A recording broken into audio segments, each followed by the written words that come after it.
Khandana of Arya Samaja Bhashya. So, like in the morning, this is not a Khandana by the scholar himself. He is presenting the Khandana done by the previous generation scholars. How Arya Samaja Bhashya has already been condemned. So some of the criticisms are from outside the Hindu tradition, some are from inside the Hindu tradition itself. This Arya Samaj is part of Hindu tradition only. It's a reformationist Hindu tradition. So how their positions have been countered, Ganapati ji is going to present. He is also a Shishya like the Raivata Sharma ji who presented the Uttara Ramayana topic in the morning. He is also a Shishya of our Salakshana Ganapati ji. He is studying Veda Bhashya with him. He is already a Ganapati. He is already studying Shastra. He is studying Nyaya and Vyakarana.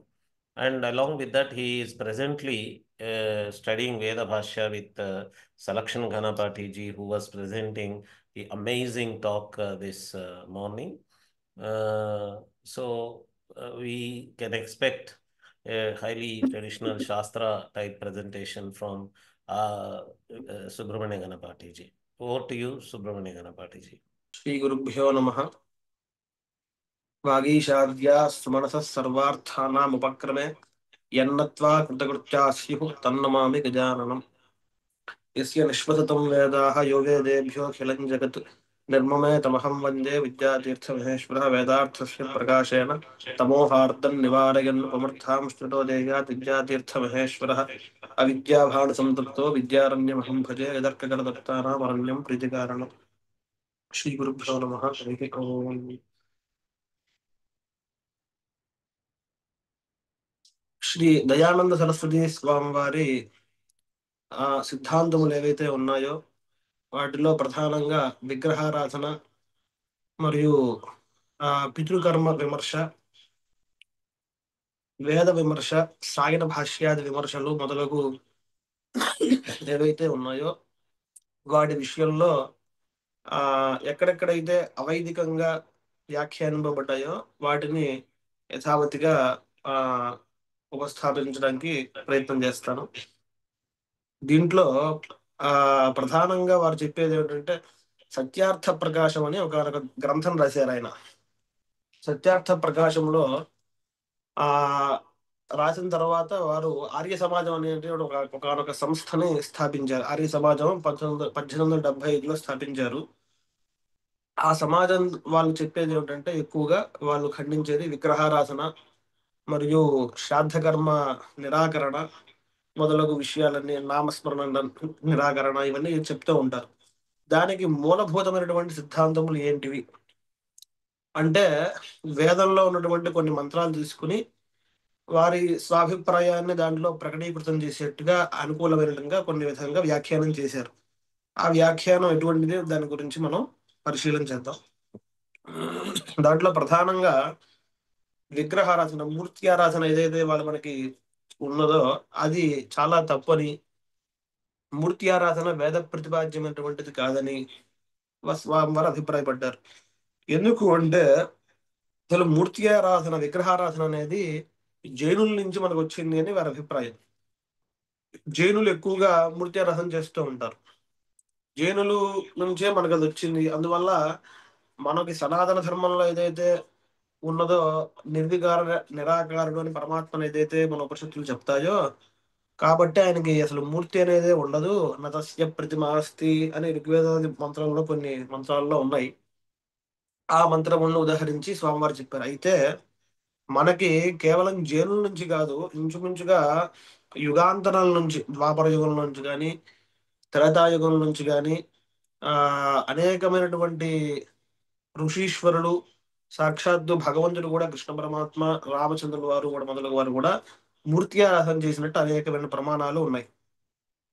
రామాయణంలో అరణ్యకాండలో ఒకానొక సందర్భంలో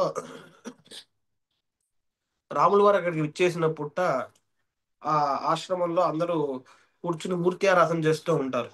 అంటే ఎలాగా అంటే ఇప్పుడు మనం ఎట్లాగైతే సతత్ర బ్రాహ్మణ స్థానం అగ్నేయస్థానం తథైవ చ విష్ణో స్థానం భగస్థానం స్థానం కౌబేరమేవ చ ధాతుర్విధాతు స్థానే చ వాయోస్థానం తథైవ చ అని ప్రారంభించి కార్తికేయస్కిత స్థానం ధర్మస్థానం చ పశ్యతి అని కొన్ని శ్లోకాలు ఉన్నాయి.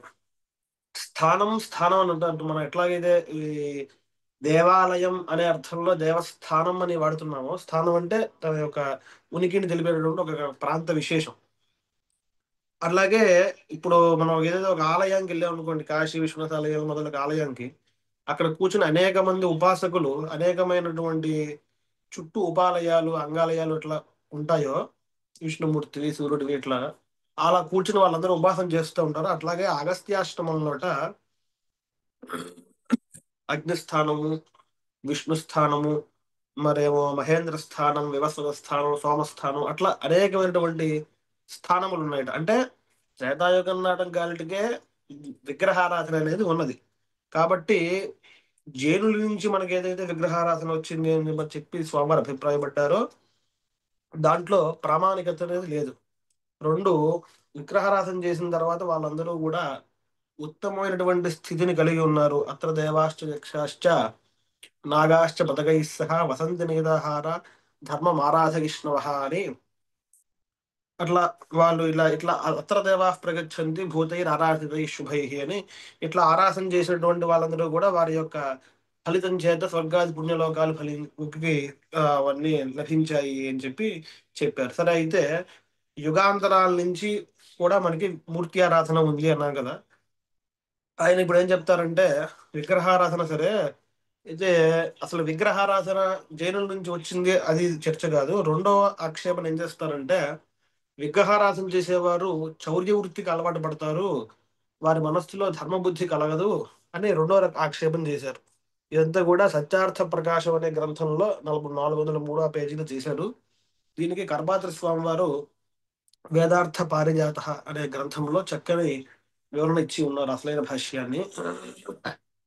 విగ్రహారాధన చేసేవాళ్ళు ఎందుకు చౌర్యానికి వీటికి మనస్కరిస్తారంటే దయానంద సరస్వతి వారి అభిప్రాయం ఏంటంటే విగ్రహారాధన చేసేవారు ఈ విగ్రహంలో మాత్రమే దేవుడు ఉన్నాడు, ఇతరత్ర దేవుడు లేడు అనే ఒక భ్రాంతికి గురవుతారు.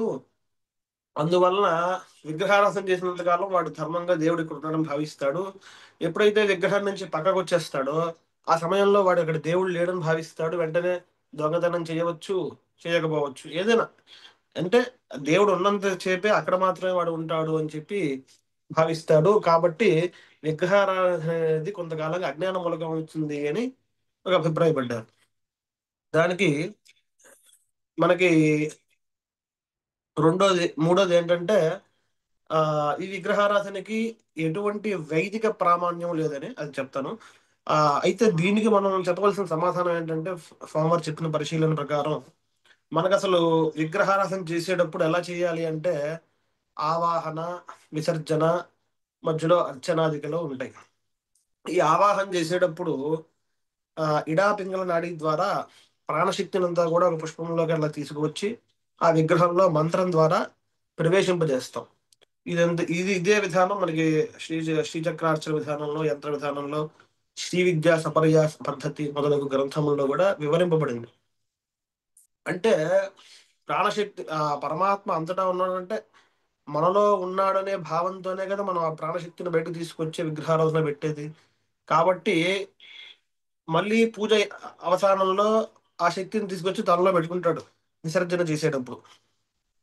కాబట్టి పరమాత్మ మనలోనే ఉన్నాడు అనే భావం ఆ మూర్తి ఆరాధన చేసే వాళ్ళకు కూడా ఎప్పుడూ ఉంటుంది, నిరంతరం ఉంటుంది. ఒకవేళ కనుక ఆ భావన లేకపోతే వాడు పూజ చేసేటప్పుడు లోపల నుంచి ప్రాణ ప్రతిష్ఠ ఎలా చేయగలుగుతాడు? కాబట్టి పరమాత్మ తన యందు ఉన్నాడనే భావన మూర్తి ఆరాధన చేసే వాళ్ళకి ఉంటుంది.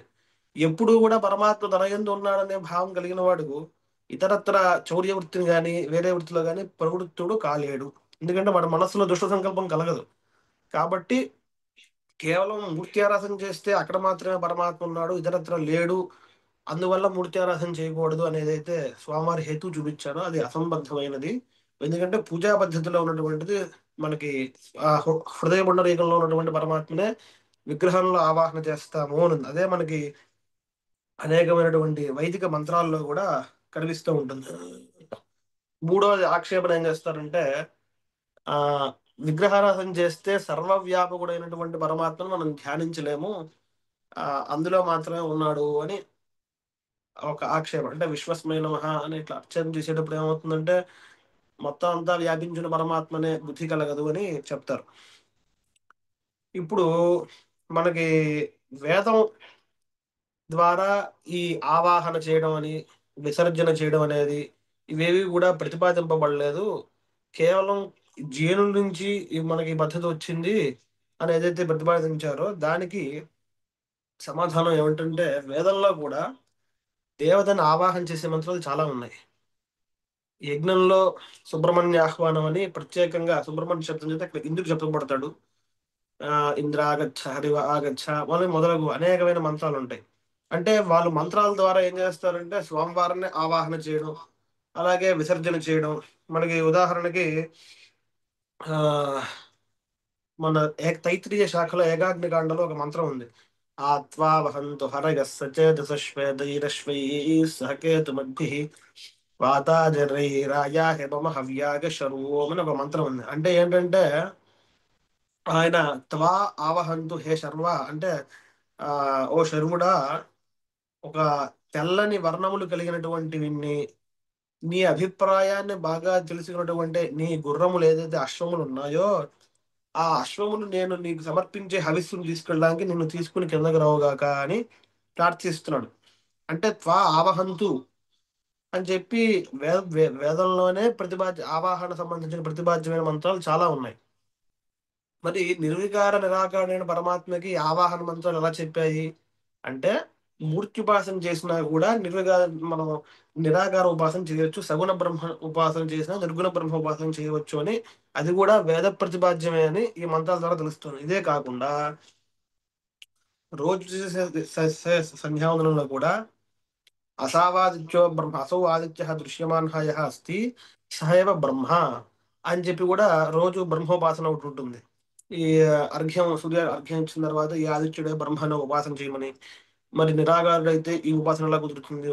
తర్వాత సంధ్యావందనంలో కూడా ఆయాతు వరదా దేవి అక్షరం బ్రహ్మ సంహితం గాయత్రీం ఛందసామని ఒక మంత్రం వస్తుంది. దాంట్లో కూడా అభిష్ట వరప్రదాత అయినటువంటి ఆ అమ్మవారు వచ్చుగాక ఆయాతు అంటే రమ్మని, అలాగే గాయత్రి ఆవాహయామి సావిత్రి ఆవాహయామి అని చెప్పి వరుసగా ఆ ఆవాహన సంబంధించిన మంత్రాలు వస్తాయి.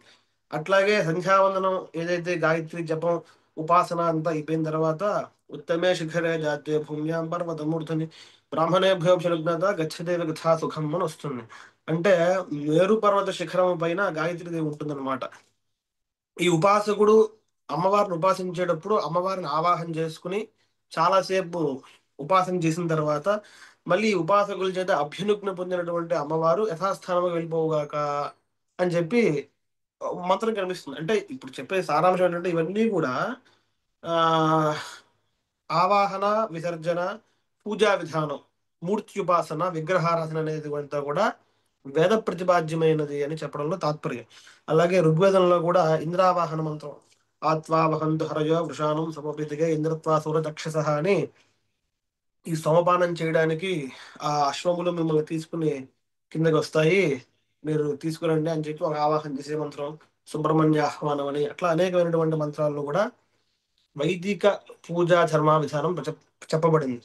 అంటే ఈ దయానంద స్వామి వారు చెప్పిన సిద్ధాంతాన్ని అనుసరించి చాలా మంది విగ్రహారాధన చేయడం మానేశారు. అది అది అవైదికం అనే ఒక అభిప్రాయం లోకంలో వచ్చేసింది. చాలా తప్పది. మనకి వేద ప్రతిపాద్యమైనదే విగ్రహారాధన కూడా. ఈ మంత్రములు, ఈ ఉపాసనా కాండ, అలాగే ఇవన్నీ కూడా విగ్రహారాధన మనకి తెలియజేస్తున్నాయి, ఉపాసన కూడా. అయితే ఇంకొక నాలుగవ ఆక్షేపణ ఏంటంటే అంధం తమః ప్రవిశంతి ఏ సంభూతి ఉపాసతే తతో భూయ ఏవతే ఏ సంభూత్యాగం రతాహ అని చెప్పి ప్రారంభమవుతుంది ఒక మంత్రం. అంటే ఏంటంటే ఎవరైతే సంభూతి ఉపాసతే విగ్రహారాధన చేస్తారో వాడు అంధత్వ ప్రవిశంతి అని ఒక మంత్రం కనిపిస్తుంది మనకి. అంటే వాడి ఆ అజ్ఞానాంధకారంలో పడిపోతాడు అని. అయితే అంటే ఏంటంటే దీని మంత్రం యొక్క అసలైన భావం ఏంటంటే ఇప్పుడు మనం చెప్పుకునే ఈ మూర్త్యారాధన చేయడం వల్ల వాడు అంధస్తమ ప్రవేశం అనేది తప్పు. అక్కడ అసలైన సాయన భాష్యం వారు ఏం రాశారంటే ఉపాసకులు ఏంటంటే కేవలం ప్రకృతినే ఇదే పరమాత్మ, ఇదే కార్యరూపమైనటువంటి పరమాత్మ అని చెప్పి భావించి ఉపాసన చేస్తారో దానివల్ల అటువంటి స్థితి కలుగుతారు. అంతే తప్ప ప్రకృతిని ఆధారంగా మాత్రం స్వీకరించి పరమాత్మనే ఉపాసిస్తూ ఏదైతే చేస్తారో ఉపాసన మామూలుగా చేయవలసిన విధానం అది. మనం ప్రకృతిని ఒక ఆధార మాత్రంగా, విగ్రహం అనేది ఒక ఆధార మాత్రంగానే తీసుకుని పరమాత్మనే ఉపాసించాలి.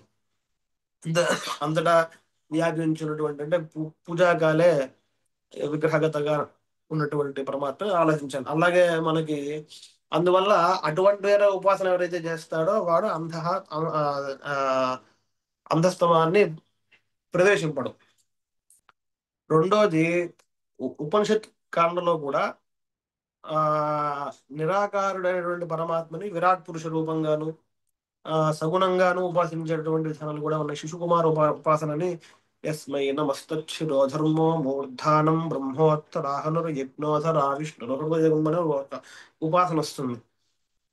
అంటే ఆ నమస్కరింపబడే పరబ్రహ్మకి శిశుకుమారానికి శిరస్సు అని పరబ్రహ్మ, ధర్మం శిరస్సుకి పైభాగం అని, చతుర్ముఖ బ్రహ్మ పై దేవడ యజ్ఞం కిందట విష్ణువు హృదయం అని, అట్లా ఒక శిశుకుమార ఉపాసన అనేది ఒక ఉపాసన ఉంది. ఆ ఉపాసన కనుక చేస్తే నాగ్నౌ ప్రమీయతే నాప్సు ప్రమీయతే అని వాళ్ళు అగ్ని ప్రమాదంలో చనిపోవడం కానీ ఇటువంటి ఇవి కూడా ఏవి జరగవు అని చెప్పి వేదమే చాలా రకాల ఉపాసనలు ప్రతిపాదించింది. అనేక రకాల మూర్త్యుపాసనలు, విరాట్ పురుష ఉపాసన, మరేమో ఇంకా చాలా ఉన్నాయి. కాబట్టి ఈ శంకరాచార్యుల స్వామి వారు కూడా మనకి ఇప్పుడు ఉన్నటువంటి అద్వైతుల్లో మూర్ధన్యులు ఎవరైతే ఉన్నారో శంకర భాష్యం ఈ భాష్యాలను ప్రస్థాన త్రిభాష్యం రచించినటువంటి శంకరాచార్య స్వామి వారు కూడా ఆయన కన్నా నిరాకార ఉపాసించినటువంటి మహనీయులు ఎవరు లేరు. ఆయన కూడా మనకి ఆ పంచాయతన ఉపాసనలో చెప్పారు. మొత్తం షడ్దైవత్యంగా ఆదిత్య, అంబిక, గణనాథ, ఉమామహేశ్వర, విష్ణు, శివ, సుబ్రహ్మణ్యాలని వాటన్నిటిని కూడా మూర్తులుగా పెట్టుకోవడం, శాలగ్రామ ఉపాసన ఇవన్నీ కూడా చెప్పారు. కాబట్టి సాక్షాత్తు జ్ఞానులే చెప్పారు మూర్త్యుపాసనని. కాబట్టి మూర్తి ఆరాధన వేద ప్రతిపాద్యమైనటువంటిది, జైనుల నుంచి వచ్చింది కాదు. ఎన్నో సంవత్సరములుగా యుగాంతరాల నుంచి కూడా మనకి ప్రతిపాద్యమైనటువంటి ఒకనొక విషయము. రెండోది శ్రాద్ధ కర్మల్ని ఆ ఆచరించేటువంటి విషయం. శ్రాద్ధ కర్మల్ని ఆచరించక్కర్లేదు. దయానంద వారు రాసినటువంటి సత్యార్థ ప్రకాశకులో ఆయన శ్రాద్ధ కర్మ విమర్శ అని ఒక ప్రత్యేకంగా ఒక ఘట్టం ఉంది. ఆ ఘట్టంలో ఏం చెప్తారంటే యముడనేవాడు లేడు, అలాగే యమ లోకమని గాని, తర్వాత చిత్రగుప్తుడనే ఆయన ఉంటాడని గాని, పితృదేవతలు అనే వాళ్ళు ఉంటారని గాని ఇవన్నీ కూడా ఏమీ లేవు అని చెప్పారు. కానీ వస్తుతః వేదం ప్రకారం చూసుకుంటే పితృకర్మలు, వాటి యొక్క ఆరాధన అనేకమైనటువంటి విషయాలు ఉన్నాయి. శ్రాద్ధ కర్మల్లో వినియోగించే మంత్రాలు మొదలవి అవన్నీ కూడా ఆయన అప్రమాణం అన్నారు. అంటే ఏంటి? బ్రాహ్మణ భాగము పౌరుషేయము అపౌరుషేయం కాదు.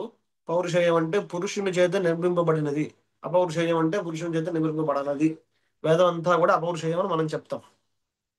కానీ ఆయన ఏమంటారంటే ఈ బ్రాహ్మణ భాగం, ఆరణ్యక భాగము, ఉపనిషత్తులు, మరేమో ఇతర యజుర్వేదంలో కూడా కొన్ని శాఖలు ఇవన్నీ కూడా ప్రామాణికం కావు అంటారు. దానికి హేతు ఏంటంటే ఆయన రాసిన భాష్యానికి వ్యతిరేకంగా ఉన్నవన్నీ అప్రమాణికం అంటారు. ఆయన ఆరణ్యకం ఏదైతే ఇప్పుడు ఇవన్నీ కూడా అప్రమాణికం అన్నారో మళ్ళీ దాంట్లో ఉపనిషత్ భాగం ప్రామాణికం అంటారు. అంటే సర్వాత్మన అది ప్రామాణికం అని చెప్పరు. ఆరణ్యక భాగంలోనే మనకి గరుడ పురాణం మొదలగు వాటిల్లో కూడా ఈ పితృదేవత ఆరాధన, శ్రాద్ధకర్మ ఆచరణ అనేది ఉంది. ఇప్పుడు ఉదాహరణకు నేను చెప్పాలంటే పరేయువాగుంసం ప్రమతో మహీరను బహుభ్యః పంథామనపస్పశానం వైవస్వతగం సంగమనంజనానాం యమగుం రాజానం హవిషా సపర్యత అని ఒక అంటే ఈ భూమికి చాలా దూరంలో దక్షిణ దిక్కులో యమలోకం అనే ఒక లోకం ఉందని, దానికి లోకాధిష్టాత దిక్కు కూడా అధిపతి అయినటువంటి ఒక యముడు ఉన్నాడని, ఆయన ఈ చనిపోయి వాళ్ళందరూ ఆ లోకానికి వస్తారని, వాళ్ళ పాపకర్మలను అనుసరించి వాళ్ళకి ఆయన శిక్ష విధిస్తారని, అవన్నీ కూడా ఈ మంత్రం ద్వారా మనకు తెలుస్తున్నాయి. కాబట్టి రెండోది, మనకి రామాయణంలో కూడా ఆ దశరథుని మరణానంతరం రాములు వారు ఇవన్నీ శ్రాద్ధ కర్మలు ఆచరించినట్టు అన్నీ కూడా ఉన్నాయి. అందువల్ల ఇతిహాస పురాణాభ్యాం వేదం సముప బ్రహ్మయేతలు అంటారు. అంటే అష్టాదశ పురాణాలతో పాటు మనం సమన్వయం చేసుకుంటూనే వేద భాష్యాన్ని పరిశీలన చేయాలి. లేదంటే సమగ్రమైనటువంటి విషయం మనకు తెలియబడదు. ఆ సమయంలో ఆయన శ్రాద్ధ కర్మలు ఆచరిస్తుండగా రామచంద్రుల వారు జాబాలి మహర్షి వచ్చి ఇవన్నీ ఆచరించక్కర్లేదు, తర్వాత నువ్వు అసలు రాజ్యానికి వచ్చేసేయి, ఎవరైతే మాట ఇచ్చారో ఇప్పుడు ఆయన లేడు కదా అని కొన్ని నాస్తిక వచనాలు పలికి రామచంద్రుల వారి ధర్మ పరీక్షను చేస్తారు, ఆయన ధర్మంగా ఉన్నాడా లేదా అని. అప్పుడు ఆయన అంటాడు ఓ మాట, సునాస్తికం ధర్మపథాదపేతం అని, నువ్వు ధర్మ మార్గం వదిలి నాస్తికుల్లో మాట్లాడుతున్నావు, అట్లా మాట్లాడకూడదు, శ్రాద్ధ కర్మలు ఇవన్నీ ఆచరించాలి అని కూడా ఆయన తెలియజేస్తారు. అంటే రామాయణంలో ఇతిహాసముల్లోను, కా పురాణముల్లోను, మన్వాది స్మృతి గ్రంథముల్లోను చాలా చోట్ల కూడా ఆ ఇది మనకి ఇంకా వేదంలో కూడా ఉషంతస్త్వాహ వామః ఉషంతస్సమి ధీమహి ఉషన్నుషద ఆవహ పితॄన్ హవిషే అత్తవే అని, పితృదేవతలారా ఈ హవిస్సు తీసుకోవడానికి మిమ్మల్ని నేను ఆవాహన చేస్తున్నాను అని. అసలు యమలోకమే లేదు అని చెప్పి ఆయన రాశారు. ఎందుకని? అది బ్రాహ్మణ భాగంలో ఉంది, ఆ మంత్రం అప్రమాణం.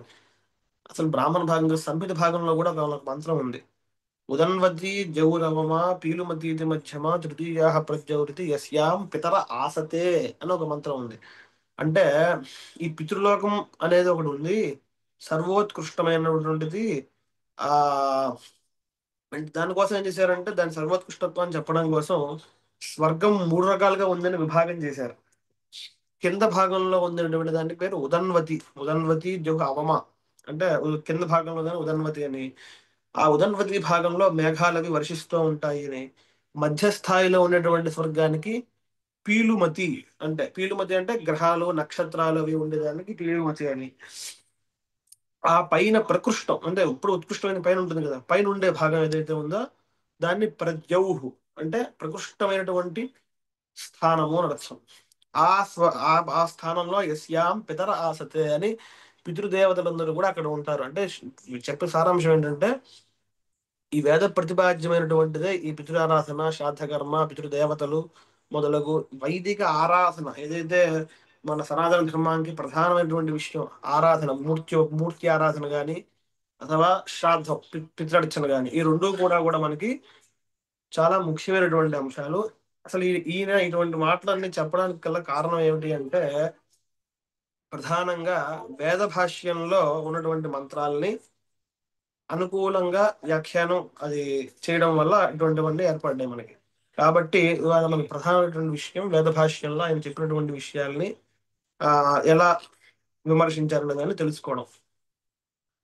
ఆయన ఉదాహరణకి ఇప్పుడు ఇంతమంది దేవతలు లేరు, అనేక అవతారాలు ఉంటే అవన్నీ లేవు, ఒకటే అవతారం, ఒకటే పరబ్రహ్మ, అసలు అవతారాలన్నీ లేవు అని చెప్పి చెప్తారు. దానికి ఈ ఆర్య సమాజం వాళ్ళకి మూలభూతమైనటువంటి సిద్ధాంతానికి దీనికి మూల మంత్రం ఏమిటంటే ఋగ్వేదంలో 164 మండలంలో 46 మంత్రం ఉంది. ఇంద్రం మిత్రం వరుణం అగ్నిమాహు అథో దివ్య సువర్ణో గరుత్మాను ఏకం సద్విప్రా బహుధా వదంతి అగ్నిం యమం మాతరిశ్వాన మాహు. ఇది ప్రధానమైనటువంటి మంత్రం, చాలా ప్రసిద్ధమైనటువంటిది కూడా.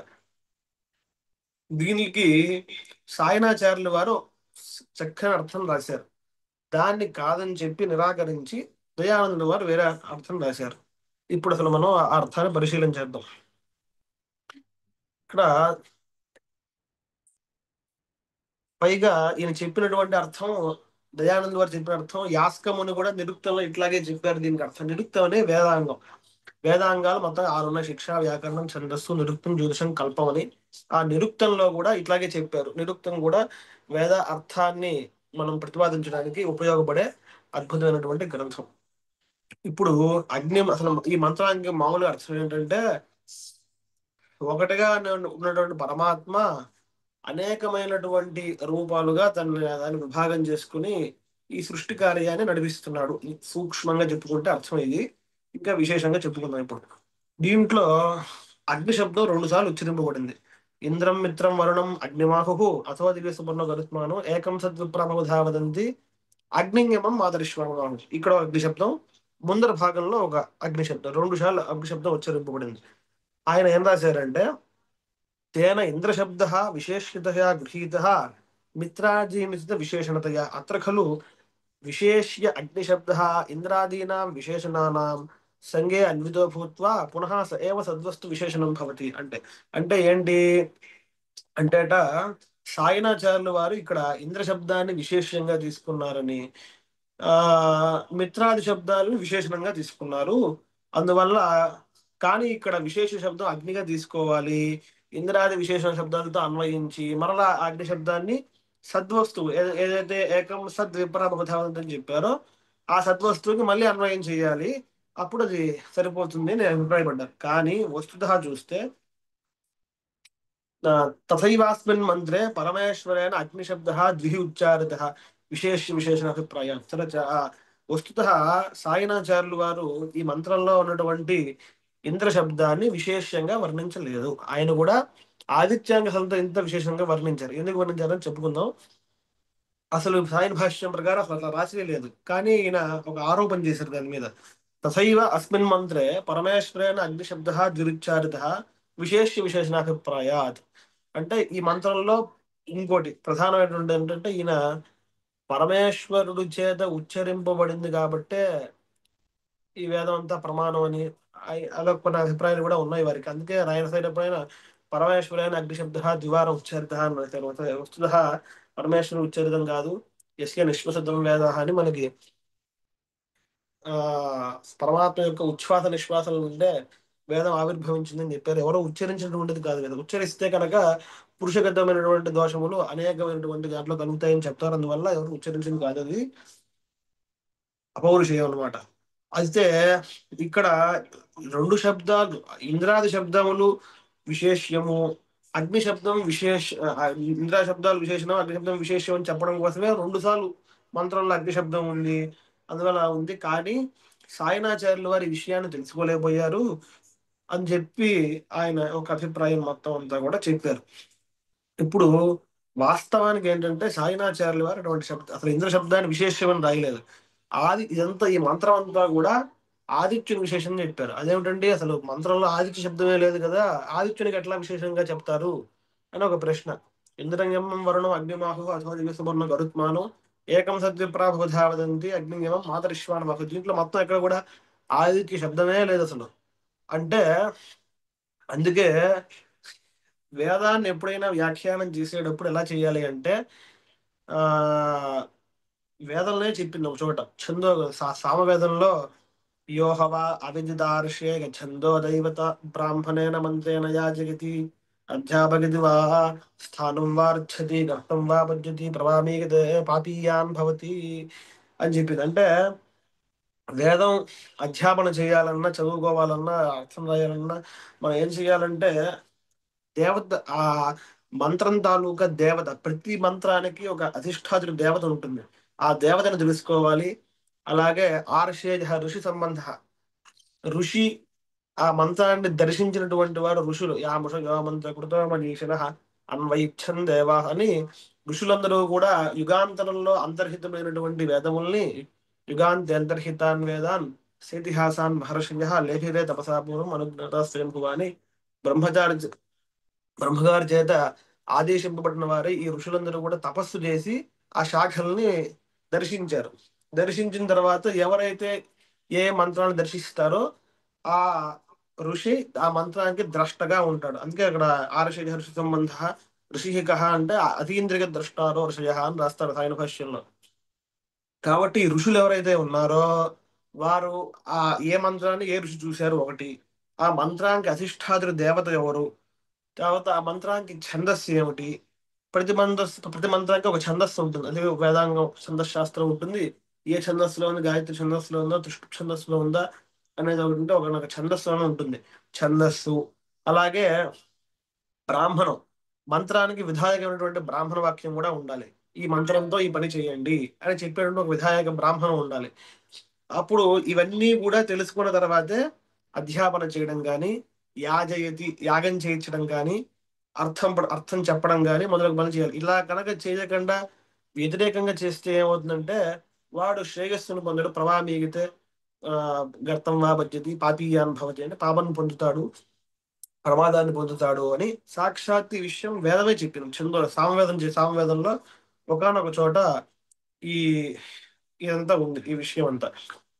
అయితే ఇప్పుడు ఎవరైతే ఈ సత్యార్థ ప్రకాశ గ్రంథం రాశారో దయానంద స్వామి వారు, ఇవి ఏవి కూడా తెలుసుకోకుండా ఆయన రాశారు. ఎందుకని ఈ మాట చెప్పాల్సి వచ్చిందంటే, ఈ ఇంద్రం మిత్రం వరుణం అనే మంత్రం ఆదిత్య దేవతాకమైనటువంటి మంత్రం.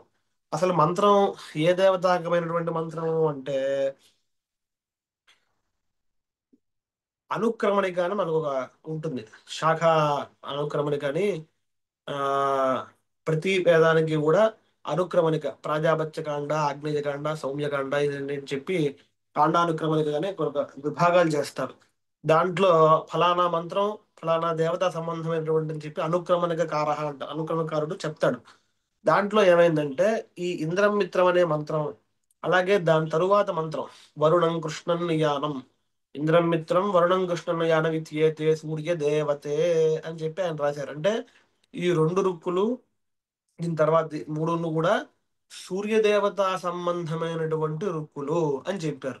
అంటే ఏంటి, దీంట్లో విశేషం దేవత ఎవరవుతారు, సూర్యుడే విశేష దేవత అవుతాడు. కానీ ఇక్కడ సాయనాచార్యుల వారేమో ఇంద్రదేవత రాశారని చెప్పి రాశారు, కానీ ఈయనేమో అగ్నిదేవత అని చెప్పాడు. అసలు ఏదీ లేదు, మొత్తం సూర్యుడు దేవత. సాయనాచార్యుల వారు సూర్యుడు దేవతనే రాశారు. ఎందుకనంటే అనుక్రమణకారుడు ఇంద్రం మిత్రం శౌర్యౌ అని రాశారు. అంటే ఈ ఇంద్రం మిత్రము, దీని తర్వాత మంత్రం కృష్ణనయ్యాను, ఈ రెండు కూడా సూర్య దేవతాకమైనటువంటి మంత్రాలు.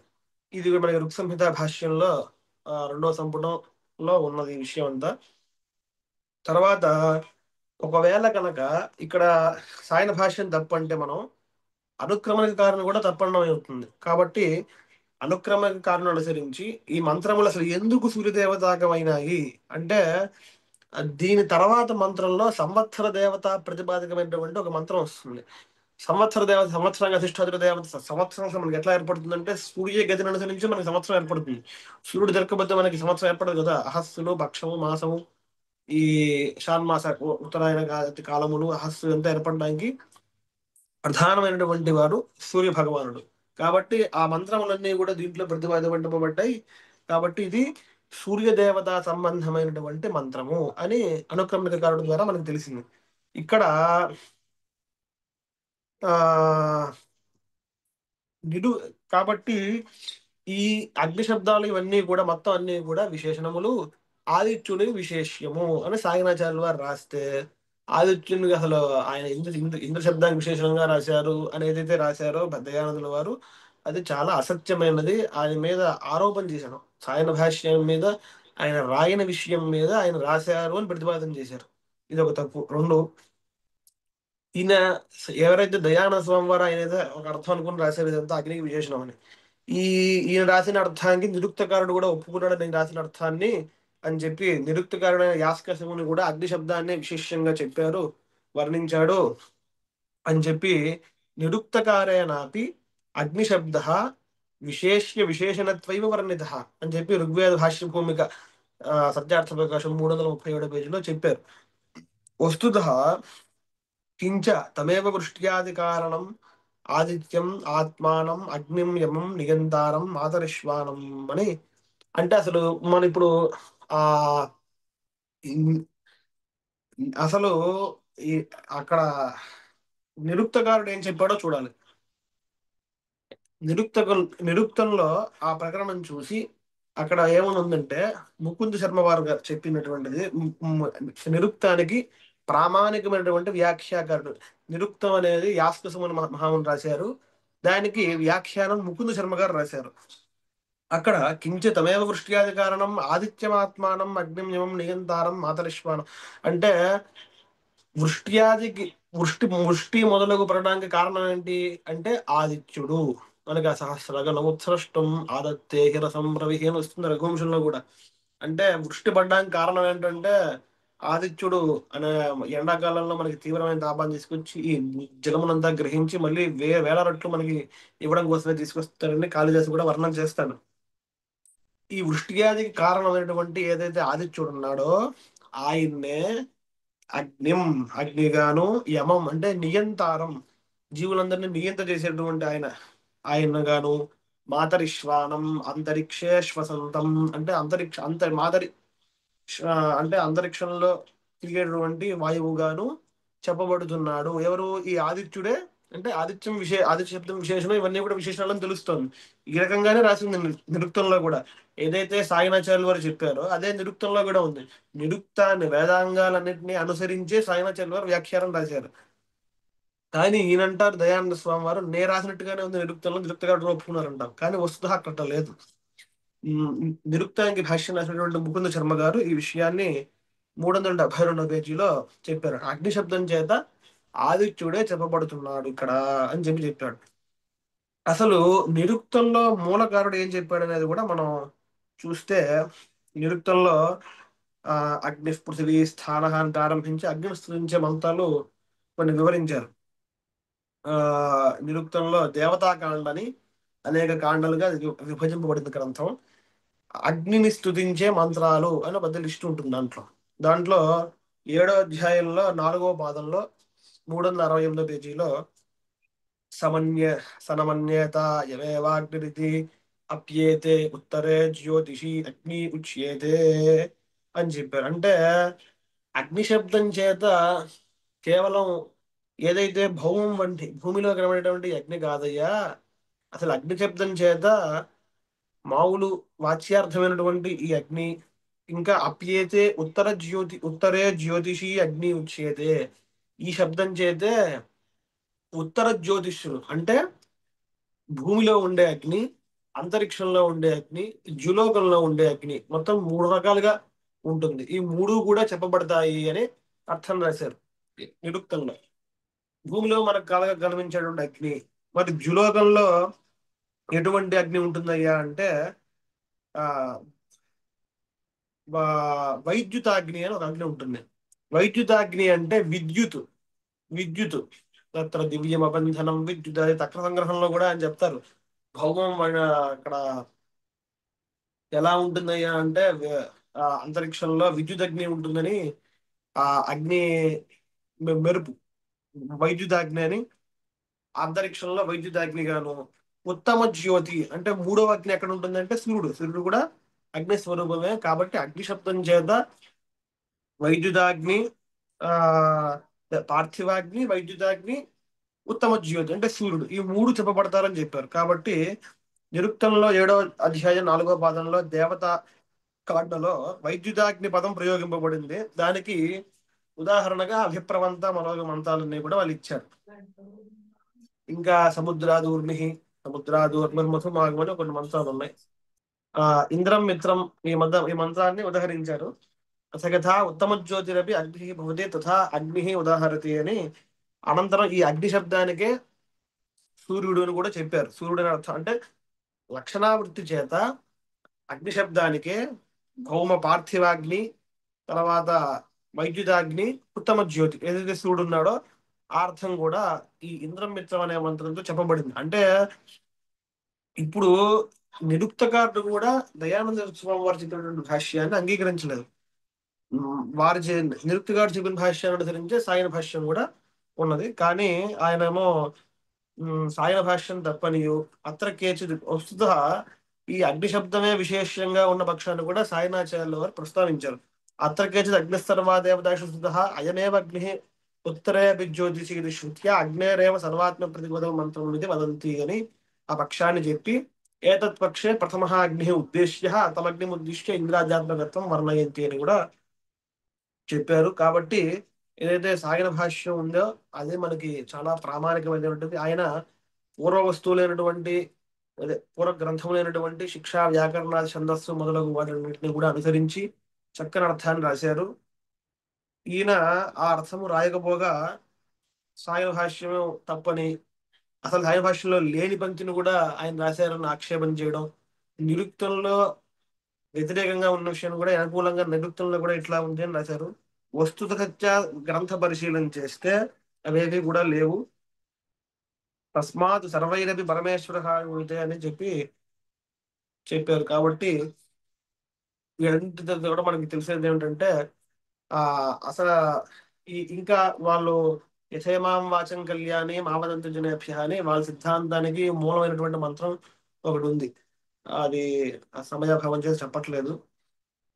ఆ మంత్రంలో కూడా అసలైన అర్థంలో మనకి ఎవరైతే చాతుర్వర్ణ వ్యవస్థ ఉందో ఆ చాతుర్వర్ణ వ్యవస్థను అనుసరించి వాళ్ళు ఎవరెవరు అధ్యయనం చేయాలి, ఎవరు అధ్యయనం చేయకూడదు, ఎవరికి ఈ శ్రేయస్సు కలగాలి అని ఆ మంత్రంలో చక్కగా వివరింపబడింది సాగిన భాష్యాన్ని అనుసరించి. అది స్వస్తి. ఈ అవకాశం ఇచ్చినందుకు చాలా ధన్యవాదాలు. నమస్కారం అండి. నమస్కారం. చాలా సంతోషం. Thank you very much Acharya. Acharya has done a very meticulous countering, khandana of many meticulous points, minute points that are covered by Arya Samaja interpretation, the Ananda Saraswati Maharaj's interpretation.